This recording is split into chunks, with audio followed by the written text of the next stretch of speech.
నిన్న ఏదైతే ఈ యొక్క కాంగ్రెస్ కర్కశత్వ ప్రభుత్వం ఒక ఉద్యమ నేత ఉమ్మడి ఆంధ్రప్రదేశ్ లో రాష్ట్ర ప్రభుత్వానికి ఆంధ్ర వలస పెత్తందారుల యొక్క వ్యవస్థలకు మరి ముప్పు తిప్పలు పెట్టి ఆనాడు తెలంగాణ ఉద్యమం కోసం తెలంగాణ స్వరాష్ట్ర సాధన కోసం విద్యార్థి లోకాన్ని ఏకం చేసి ఒక్కరు కాదు ఇద్దరు కాదు 6 పోలీసులు 28 లాఠీలను తన యొక్క వీపులపై వీరంగం చేసినప్పటికి కూడా జై తెలంగాణ అనే నినాదాన్ని నిషేధించినటువంటి ప్రాంతంలో జై తెలంగాణ నినాదాన్ని నిరూపించి తెలంగాణ రాష్ట్రాన్ని సాధించినటువంటి గొప్ప నాయకుడు, మరీ ముఖ్యంగా ఒక దళిత నాయకుడు అద్భుతమైనటువంటి ప్రగతితో ముందుకు పోతున్నటువంటి తరుణంలో కేవలం ఒకే ఒక్క కారణంతో, ఈయన దళితుడు అనేటువంటి కారణంతో ఈ రోజు చెన్నూరు అభివృద్ధి ప్రదాత డాక్టర్ బాలకృష్ణ గారు ఈ ప్రభుత్వం యొక్క మోసకారితనాన్ని, ఈ ప్రభుత్వం యొక్క దగాకారితనాన్ని, ఈ ప్రభుత్వం యొక్క కుట్రలను కుతంత్రాలను ఎప్పటికప్పుడు ప్రజాక్షేత్రంలో ఈ ప్రభుత్వాన్ని నగ్నంగా నిలబెడుతున్నారు. కాబట్టి ఆయనను తట్టుకోలేక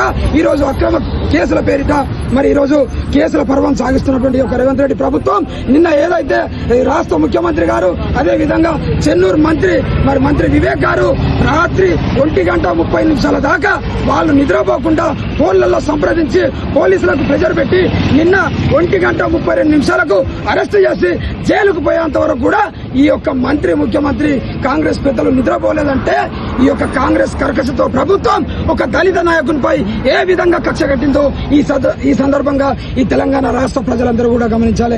ఈ రోజు బాలకృష్ణ ఏం తప్పు చేశాడు?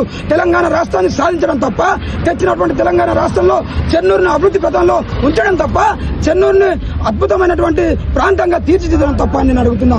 ఈ రోజు కేవలం ఒక దళితుడు అన్నటువంటి నెపంతో బాలకృష్ణ గారిని అరెస్ట్ చేసినావు. కానీ బిడ్డ, బాలకృష్ణ అంటే ఒక నిప్పు రవ్వ. నిప్పును నువ్వు తలకిందులు పట్టుకున్నా గానీ తన యొక్క స్వభావాన్ని మరవదు. మరి నిప్పు రవ్వలను ఎగిసిపడేలా చేస్తుంది. ఈ రోజు ఒక బాలకృష్ణ అరెస్ట్ చేయవచ్చు, కానీ ప్రతి గ్రామంలో ఒక బంధ బాలకృష్ణ తయారవుతారు. తయారై కూడా సిద్ధంగా ఉన్నారని ఈ సందర్భంగా తెలియజేస్తూ వెంటనే ఈ యొక్క ప్రభుత్వ అరాచకాలను అడ్డుకట్ట వేయడానికి బాలకృష్ణ గారు మీ ప్రభుత్వంపై పోరాటం చేస్తే ఈ రోజు అరెస్ట్ చేసినావు కదా. మరి అదే నీ యొక్క కాంగ్రెస్ పార్టీలో జగ్గారెడ్డి కావచ్చు, అనిరుద్ రెడ్డి కావచ్చు, స్వయంగా ముఖ్యమంత్రి కావచ్చు, ఈ తెలంగాణ 4.5 కోట్ల ప్రజల యొక్క మరి ఆత్మగౌరవ సౌధమైనటువంటి తెలంగాణ రాష్ట్ర శాసనసభలో నిండు సభలో ముఖ్యమంత్రి ఈ యొక్క ప్రగతి భవన్ డోలమెట్లు పెట్టి పేల్చేస్తాం, నక్సలైట్లను వచ్చి పేల్చేస్తామన్నారు. మరి దానికి చట్టాలు లేవా? దానికి అరెస్టు లేదా? ఈ రోజు బాలకృష్ణ అరెస్టు చేసే ముందు ముఖ్యమంత్రి నిన్న అరెస్టు చేయాలి. ఈ రోజు బాలకృష్ణ అరెస్టు చేసే ముందు మక్కల్ సింగ్ ఠాకూర్ అరెస్టు చేయాలి. ఎందుకంటే కత్తితో కోలాటం పడతానన్నారు, అక్కడ మంత్రుల సామీలేమో కత్తితో పొడుస్తానంటారు. మరి ఈ రకంగా మీ ప్రభుత్వ పెద్దలు వ్యవహరిస్తే ఈ రోజు మీ కేసులు అంటే అధికారం మీ దగ్గర ఉంది కదా అని మీ ఇష్టం ఉన్న రీతిగా చట్టాన్ని మీ చేతిలోకి తీసుకుని ఈ రకంగా ఒక దళిత నాయకుడిని ఇబ్బంది పెడుతున్నారు.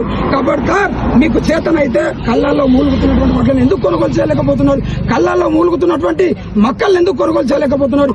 ఒక్క దళిత నాయకుడిని అరెస్టు చేయడానికి, జైలుకు పంపించడానికి రాత్రి 1 గంట వరకు కూడా మీరు వేచి చూస్తూ మరి పిట్టకు పెట్టినట్టు చూస్తూ ఉన్నారు కదా. మరి ఈ రోజు రైతుల ఇబ్బందులను ఎందుకు అంత ఆసక్తిగా పట్టించుకుంటున్నారు? రైతుల సమస్యలను ఎందుకు అంత ఇంట్రెస్ట్ గా తీసుకుంటలేదని నేను అడుగుతున్నా. కాబట్టి ఈ రోజు మీరు చేసేటువంటి కుళ్ళు కుతంత్రాలు ప్రజల మొత్తం కూడా అర్థమైంది. తప్పకుండా రానున్నటువంటి రోజుల్లో ఈ ప్రభుత్వాన్ని సాగనంపడానికి, ఈ యొక్క రాక్షస ప్రభుత్వాన్ని సాగనంపడానికి ప్రజలందరూ కూడా మరి డప్పు వాయిద్యాలతో, డప్పు దరువులతో, బాజా భజంత్రాలతో ఈ రైతులందరూ కూడా సిద్ధమయ్యారు. కాబట్టి ఖబర్దార్, ఇప్పటికైనా బేషరత్తుగా బాలకృష్ణ గారికి ప్రభుత్వం క్షమాపణ చెప్పాలి. వెంటనే ఈ యొక్క అక్రమ కేసులను ఎత్తివేయాలి.